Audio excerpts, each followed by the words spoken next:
চলমান যুদ্ধ থেকে বের হতে মার্কিন প্রেসিডেন্ট ডোনাল্ড ট্রাম্প একতরফা জয় ঘোষণা দিতে পারেন এমন সম্ভাবনা নিয়ে ইরান কি প্রতিক্রিয়া দেখাবে তা বিশ্লেষণ করছে যুক্তরাষ্ট্রের গোয়েন্দা সংস্থাগুলো। হোয়াইট হাউস মনে করছে দ্রুত উত্তেজনা কমিয়ে আনলে অভ্যন্তরীণ চাপ লাঘব হবে, তবে এতে ইরান তার পারমাণবিক ও ক্ষেপণাস্ত্র কর্মসূচি পুনরুজ্জীবিত করার সুযোগ পেতে পারে। মার্কিন সেনা সরিয়ে নিলে ইরান বিষয়টিকে নিজেদের কৌশলগত বিজয় হিসেবে দেখবে। অন্যদিকে সেনা উপস্থিতি বজায় থাকলে সেটিকে আলোচনার চাপ সৃষ্টির হাতিয়ার হিসেবে গণ্য করা হবে। হোয়াইট হাউসের মুখপাত্র ক্যারোলিন লেভিট জানিয়েছেন, যুক্তরাষ্ট্র কোনো খারাপ চুক্তিতে সই করবে না এবং ইরানের পারমাণবিক অস্ত্র অর্জন ঠেকাতে তারা বদ্ধপরিকর।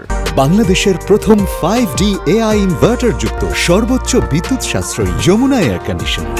বর্তমানে হরমুজ প্রণালী বন্ধ থাকায় বিশ্ববাজারে জ্বালানি তেলের দাম বৃদ্ধি পেয়েছে। কূটনৈতিক তৎপরতা চালালেও স্থায়ী সমাধান এখনো আসেনি। প্রয়োজনে ইরানের সামরিক ও রাজনৈতিক নেতৃত্বের উপর বিমান হামলার পরিকল্পনাও টেবিলে রাখা হয়েছে, তবে স্থল অভিযানের সম্ভাবনা এখন বেশ ক্ষীণ।